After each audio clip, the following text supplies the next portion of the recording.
नमस्कार, good morning. स्वागत है आप सभी का। मैं हूं आपके साथ हितेश व्यास। 8 बजने को है, यानी कि वक्त हो चला है मध्य प्रदेश की तमाम अहम खबरों से आपको रूबरू कराने का। शुरुआत करते हैं हेडलाइंस के साथ। मुख्यमंत्री डॉक्टर मोहन यादव का आज दिल्ली दौरा। केंद्रीय नेताओं से करेंगे मुलाकात। प्रदेश के विकास को लेकर करेंगे चर्चा। एमपी के 28 प्रोजेक्ट्स को केंद्रीय मंत्री नितिन गडकरी ने की समीक्षा। उज्जैन महाकालेश्वर मंदिर रोपवे परियोजना को दी मंजूरी। महिला कांग्रेस की बैठक के दौरान विवाद। महिला कांग्रेस पदाधिकारी का अलका लांबा पर धमकी देने का आरोप। कहा, मुझे जूता मारकर बाहर निकलने की धमकी दी। एमपीपीएससी परीक्षाओं में 13% पदों की सूची पेश न करने पर जबलपुर हाईकोर्ट की सख्ती। राज्य सरकार पर लगाया 50,000 का जुर्माना। 27% ओबीसी आरक्षण पर रोक के बाद होल्ड किए गए थे 13% पद। इंदौर में पीएनबी बैंक में हुई लूट। हवाई फायरिंग कर लगभग 6.5 लाख रुपए लूट कर आरोपी फरार। घटना का सीसीटीवी फुटेज आया सामने।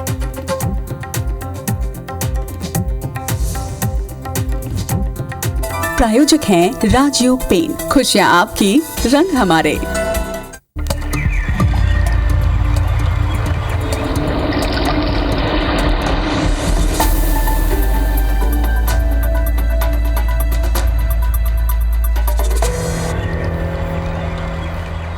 Good morning. मध्य प्रदेश में खबरों के सिलसिले को आगे बढ़ाते हैं हेडलाइंस के बाद। और सबसे पहले बात मुरैना की, जहां पर जनपद अध्यक्ष के पति की दबंगई आपको दिखाते हैं। कैसे दबंगई की जाती है। बंदूक की नोक पर जनपद सदस्यों की बैठक ली और डर के साए में जनपद पंचायत की साधारण सभा की बैठक हुई। जनपद पंचायत जौरा के सीईओ भी इस दौरान मौजूद थे। जनपद सदस्यों के विरोध पर अध्यक्ष पति ने धमकी भी दी। सोशल मीडिया पर अब यह वीडियो वायरल हो रहा है। जनपद सदस्यों ने अध्यक्ष पति के खिलाफ शिकायत की है। जौरा जनपद पंचायत का यह मामला है। तो देखिए, जनपद अध्यक्ष महिला है और जनपद अध्यक्ष के पति की दबंगई देखिए कि जिला पंचायत की बैठक में जब वहां पर तमाम पंचायत सदस्य मौजूद थे तो बंदूक की नोक पर जनपद सदस्यों की बैठक वहां पर ली गई। डर के साए में जनपद पंचायत की साधारण सभा की बैठक वहां पर हुई है। और ये जनपद अध्यक्ष पति, ये अध्यक्ष पति, सरपंच पति, ये तमाम तरह के जो पद हैं, ये आजकल कितने ज़्यादा पंचायत विभाग में महत्वपूर्ण हो जाते हैं। देखिए कि दरअसल जनपद अध्यक्ष एक महिला है और उसके पति पूरी दबंगई से यहाँ पर पहुँचते हैं और अपने हथियारधारी बंदूकधारियों के साथ यहाँ पर पहुँचते हैं। अब ऐसी परिस्थिति में जनपद पंचायत की ये मीटिंग में जनपद के तमाम सदस्य मौजूद थे। अब किन परिस्थितियों में वहाँ पर ये बैठक हुई होगी, डर के साए में, आप अंदाज़ा लगा सकते हैं। जनपद सीईओ जिला वो भी वहाँ पर मौजूद थे। जौरा के जनपद पंचायत जौरा के सीईओ भी मौजूद थे। उन सब की मौजूदगी में ये हुआ है। और देखिए, बाकायदा पीछे आपको नज़र आ रहे हैं कि सब बंदूकधारी पहुँचे हैं और ये जनपद पंचायत की मीटिंग चल रही है।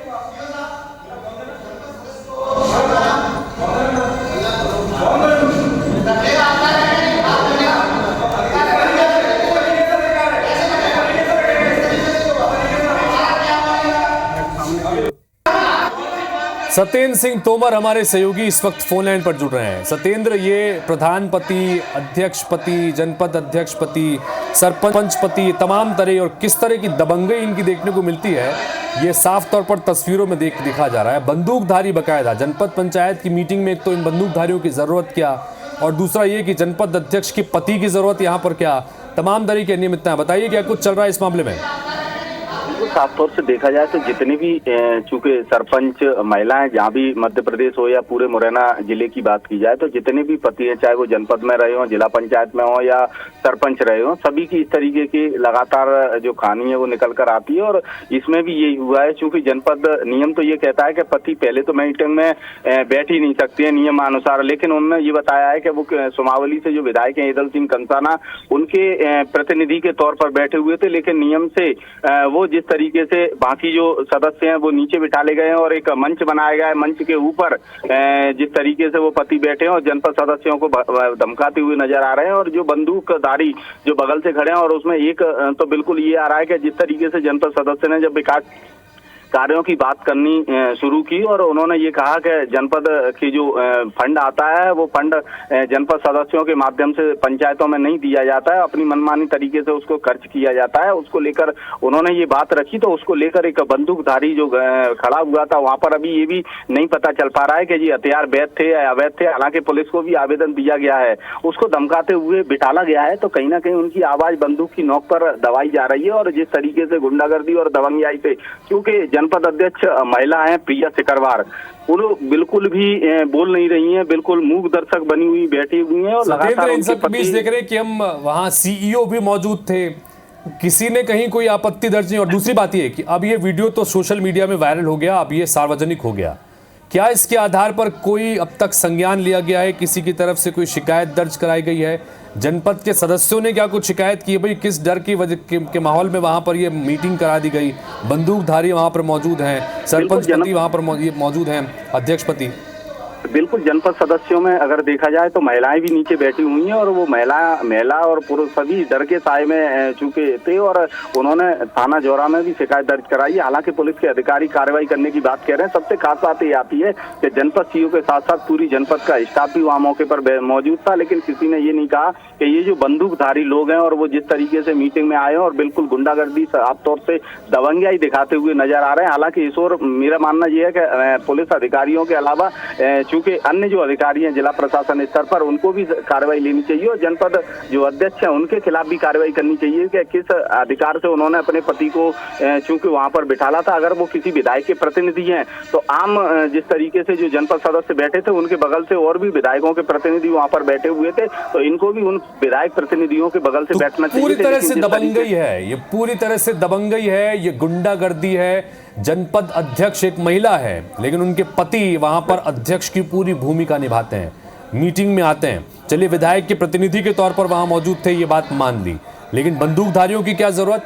बंदूकधारियों को लाकर वहां पर बकायदा, और ऐसा नहीं कि बंदूकधारी साइड में खड़े हैं सिर्फ सिक्योरिटी के लिए, जब वहां पर कोई वाद विवाद की स्थिति बन रही है तो बकायदा वो बीच में इंटरवीन भी कर रहे हैं। ये देखिए रोकते हुए नजर आ रहे हैं। मतलब ये दबंगई है पूरी तरह से। आप ये पंचायत व्यवस्था में किस दौर में जी रहे हो, ये उसकी तस्वीर एक बानगी है। देखना है कि इसमें जिम्मेदारों की तरफ ये तस्वीरें अगर सामने जाएंगी, इसके आधार पर क्या कोई संज्ञान लेता है या नहीं लेता है, तो किस तरह से पंचायतों में और सब जगह पर काम होते हैं, ये उसकी एक बानगी देखने को मिल रही है। खासतौर पर वहाँ जहाँ पर महिलाएं या तो सरपंच हैं या अध्यक्ष हैं, क्योंकि वहाँ पर अधिकतर जगहों पर इसी तरह से उनकी पति ही सारी व्यवस्थाओं को देखते हैं और यहाँ तो दबंगई देखने को मिल रही है।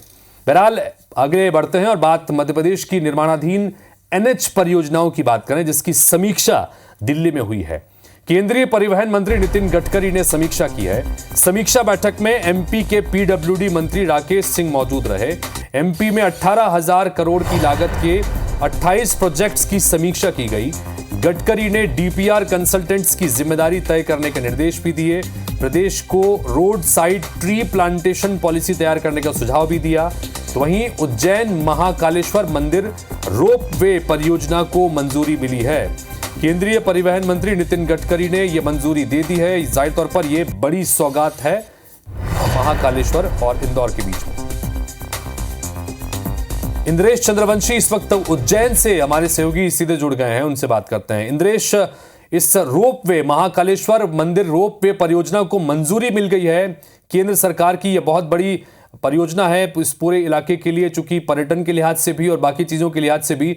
एक बार जरा दर्शकों को बताइए कि ये रोपवे की परियोजना क्या प्रस्तावित है, कहां से कहां तक आनी है, और अगर चूंकि मंजूरी मिल गई है अब इस पर काम शुरू होगा, इससे आने वाले समय में क्या फायदा मिलने वाला है? जी बिल्कुल, बताना चाहूंगा कि रोपवे को लेकर जब नितिन गडकरी जब उज्जैन आए थे लोकसभा चुनाव के पहले, तो उनकी ये दिली इच्छा थी कि महाकाल मंदिर के विकास कार्य को लेकर वो नेशनल हाईवे की ओर से कुछ मदद कर पाए। तो वो यहाँ वादा करके गए थे कि किसी भी तरह की योजना यदि यहाँ पे बनाई जाती है अधिकारियों द्वारा और सरकार द्वारा, तो उसको मेरे द्वारा तुरंत पास किया जाएगा। तो उसी को ध्यान में रखते हुए मध्य प्रदेश की जो शिवराज सरकार थी, उन्होंने यह निर्णय लिया था कि अपने महाकालेश्वर मंदिर को लेकर रोपवे जो है तैयार किया जाएगा और उसको किस तरीके से तैयार किया जाएगा उसकी डीपीआर भी जो जिला प्रशासन द्वारा जो है तैयार की गई थी। तो इसमें ये साफ साफ ये बताया गया है कि रेलवे स्टेशन के पास में रोपवे का एक स्टेशन बनेगा जो कि एक महाकाल मंदिर के मुख्य द्वार से होता हुआ महाकाल लोक के मुख्य द्वार पहुंचेगा। तो जैसा कि इसमें प्रस्ताव में यह भी स्पष्ट रूप से क्लियर बताया गया है कि 3 स्टेशन जो है रोपवे के बनेंगे और इसमें 64,000 जो श्रद्धालु हैं उनको लाभ मिलेगा और 1 घंटे में 2,000 श्रद्धालु जो है रेलवे स्टेशन से महाकाल मंदिर या महाकाल लोक पहुंचेंगे और इसके लिए जो है रोपवे तैयार की जा रही है। इसमें 13 पिलर जो है वो अपने रेलवे स्टेशन से निकलकर तोपखाना होते हुए महाकाल चौराहा होते हुए महाकाल मंदिर पहुंचेंगे और वहीं से महाकाल लोक के लिए यह रोपवे वहां जाएगी। और उसके बाद में यह बताया जा रहा है कि जो जहां एक श्रद्धालु को रेलवे स्टेशन से महाकाल मंदिर पहुंचने में कम से कम 30 से 35 मिनट का जो समय लगता था वो अब 7 मिनट का समय लगेगा। लेकिन इसके लिए ये अभी ये स्पष्ट नहीं है कि ये सशुल्क रहेगा या निःशुल्क रहेगा, लेकिन डीपीआर में इस तरीके का उल्लेख किया गया था कि ये जो योजना है इसमें सशुल्क ही जो है श्रद्धालुओं को सुविधा दी जाएगी।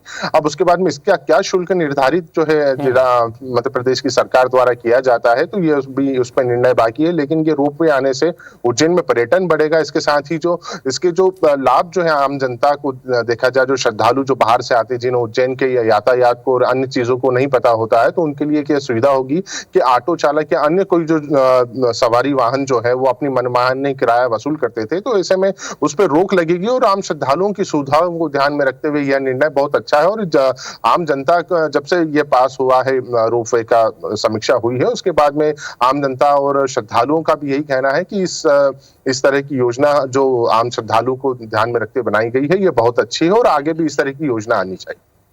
ठीक है इंद्रेश, बहुत बहुत शुक्रिया इस डिटेल जानकारी के लिए आपका। तो जैसा कि इंद्रेश ने बताया कि उज्जैन रेलवे स्टेशन से लेकर महाकालेश्वर मंदिर के बीच में ये रोपवे प्रस्तावित है और अभी अगर आप बाय रोड जाते हैं गलियों से और अगर नॉर्मल ट्रैफिक रहा तो करीब 35 से 40 मिनट लगते हैं, लेकिन अगर रोपवे बन जाएगा तो 7 से 8 मिनट की ही दूरी हो जाएगी, यानी कि ये राहत भी है और दूसरी तरफ से तमाम तरह से इसका फायदा भी होगा, पर्यटन को भी इसको लेकर भी फायदा मिलेगा। तो बहरहाल इस महत्वपूर्ण योजना को मंजूरी केंद्र सरकार की मिल गई है, अब जमीन पर काम शुरू होगा। इधर मुख्यमंत्री डॉक्टर मोहन यादव आज दिल्ली के दौरे पर रहने वाले हैं। सुबह 9:45 बजे दिल्ली के लिए रवाना होंगे मुख्यमंत्री। सीएम दिल्ली में केंद्रीय नेताओं से मुलाकात करेंगे प्रदेश के विकास को लेकर। ये महत्वपूर्ण चर्चा इस दौरान मंत्रियों से मुख्यमंत्री की होगी।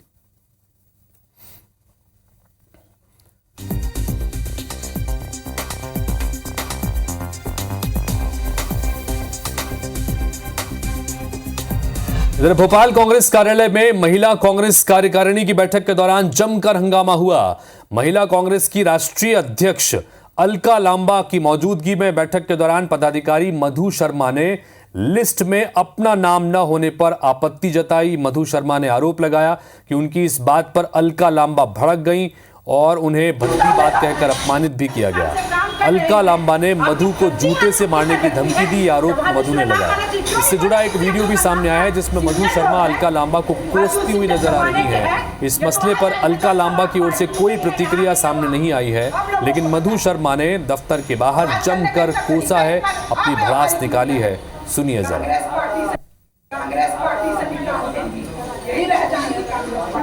इसे माई का लाल हिम्मत नहीं है कि जूता मारे जूता, हम जूता खाएंगे, चलो मारो मारे जूता, हम देखें किसके जूता में दम है। इस साल से काम कर रहे हैं, आपने फर्जी यहाँ नियुक्ति कर रखी है। जवाहर लिस्ट में नाम आना चाहिए, क्यों नहीं बोलेंगे कोई हम लोग का नाम का सीनियर लोग हैं अर्जुन सिंह के जमाने के हैं, ये तो आ जाएंगे 10 बार आप पार्टी में गई है, यहाँ गई है, वहाँ गई, हम लोगों को बता दें। अब बात करने का इनका तरीका इस तरह से बेइज्जती करेंगे तो हम वही बोले कि आप जूता मारिए, हमको खा के जाएंगे, आपको छाती में दम है तो मुझे मार के दिखाइए। मैम किसने बोला आपसे? अलका लांबा जी ने, राष्ट्रीय महिला कांग्रेस की जो अध्यक्ष। तो कांग्रेस महिला के राष्ट्रीय अध्यक्ष हैं महिला कांग्रेस की अलका लांबा, उनके ऊपर गंभीर आरोप लगाए गए हैं, लेकिन अलका लांबा की तरफ से कोई प्रतिक्रिया अब तक इस मसले पर नहीं आई है। इधर एमपीपीएससी परीक्षाओं के 13% पद होल्ड कर दिए जाने के मामले में जबलपुर हाईकोर्ट ने सख्ती दिखाई है। 13% अभ्यर्थियों के अंकों की जानकारी न देने पर हाईकोर्ट ने न सिर्फ फटकार लगाई है बल्कि राज्य सरकार पर 50,000 रुपयों का जुर्माना भी लगाया गया है। हाईकोर्ट ने सुनवाई के दौरान यह भी कहा कि जो भी संबंधित अधिकारी ने इस मामले में लापरवाही बरती है, जुर्माने की राशि उससे ही वसूल की जाए।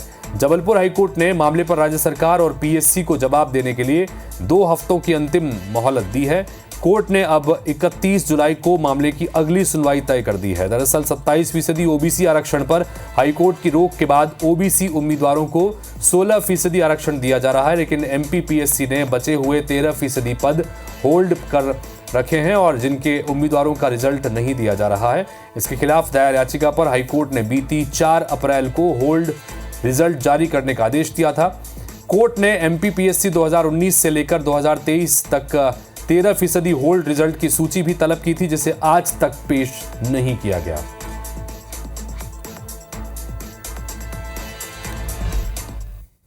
इधर अशोकनगर में 3 तलाक का एक मामला सामने आया है। चिट्ठी भेजकर 3 तलाक दे दिया गया। आरोपी पति ने डाक से बकायदा चिट्ठी भेजी। आदिल खान ने साहिबा बानो को तलाक दे दिया। आरोपी पति पर केस दर्ज किया गया है। ससुर, सास और देवर पर भी केस दर्ज हुआ है। संतोष शर्मा इस वक्त हमारे सहयोगी फोन लाइन पर जुड़ रहे हैं। संतोष, चिट्ठी भेजकर 3 तलाक देने का एक मामला निकल के सामने आया है। आरोपी पति ने डाक से बकायदा चिट्ठी भेज दी है। क्या कुछ जानकारी अब तक इस मामले में पुलिस की तरफ से क्या कार्रवाई की गई है, केस दर्ज किया गया है, आरोपी पति का कोई जानकारी अब तक मिल पाई है? जी बिल्कुल, मैं आपको बता दूं कि 2019 में जब से ये 3 तलाक कानून आया था, उसके बाद से ये पहला प्रकरण है जो अशोकनगर का यहाँ पे आया है। महाना गांव की रहने वाली ये साहिबा बानो है। इनकी शादी शिवपुरी जिले के कोलारस में हुई थी आदिल खान से। ये जब शादी के बाद से उनके साथ रह रही थी, तब से इनको लगातार परेशान किया जा रहा था, दहेज को लेकर प्रताड़ित कर रहे थे। वो अशोकनगर में अपने घर पे मायके में आके रह रही थी। उसी दौरान अभी उनको कुछ दिन पहले एक पत्र प्राप्त होता है जिसमें 3 बार अलग अलग तारीख में तलाक तलाक तलाक लिखकर उनको भेजा गया। लेकिन उन्होंने हिम्मत करके इस मामले को पुलिस में लेके गई और पुलिस ने इस पूरे मामले पर मामला दर्ज कर लिया है। जो उसमें गवाह बने थे उनको भी इसमें आरोपी बनाया गया है। बिल्कुल। और आरोपी पति के बारे में कोई जानकारी मिल पाई है उनकी गिरफ्तारी को लेकर? नहीं, अभी नहीं। कल रात को पुलिस ने मामला दर्ज किया है। पुलिस ने जो पुलिस अधिकारी हैं उनसे हमारी बात हुई थी। उन्होंने अपनी एक टीम यहाँ से भेज दी है शिवपुरी के लिए और वो शायद आज उसको पकड़ सकते हैं। ठीक है, नजर बना के रखिएगा। संतोष, बहुत शुक्रिया तमाम जानकारी के लिए। 3 तलाक कानूनन प्रतिबंध लग चुका है और इसके बावजूद ये मामले रुक नहीं रहे। अशोकनगर में हालांकि इस कानून के बनने के बाद पहला मामला सामने आया जहां बाकायदा आरोपी पति ने चिट्ठी भेजकर डाक के जरिए अपनी पत्नी को 3 तलाक का चिट्ठी भेजी और 3 तलाक दे दिया।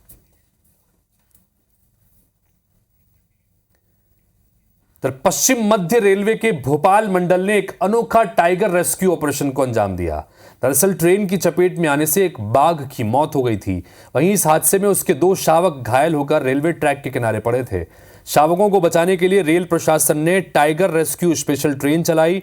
सबसे पहले ट्रेन रानी कमलापति स्टेशन से रवाना हुई और दुर्घटना स्थल पर पहुंची। शावकों को कोच में चढ़ाया गया। इसके बाद वापस ट्रेन कमलापति स्टेशन के लिए रवाना हुई। शावकों को सकुशल उतारकर फॉरेस्ट और जिला प्रशासन के अधिकारियों को सौंप दिया गया। फिलहाल शावकों का वन विहार में इलाज चल रहा है। मुख्यमंत्री डॉक्टर मोहन यादव और केंद्रीय मंत्री शिवराज सिंह चौहान ने एक्स पोस्ट के जरिए रेलवे की संवेदनशीलता की सराहना की।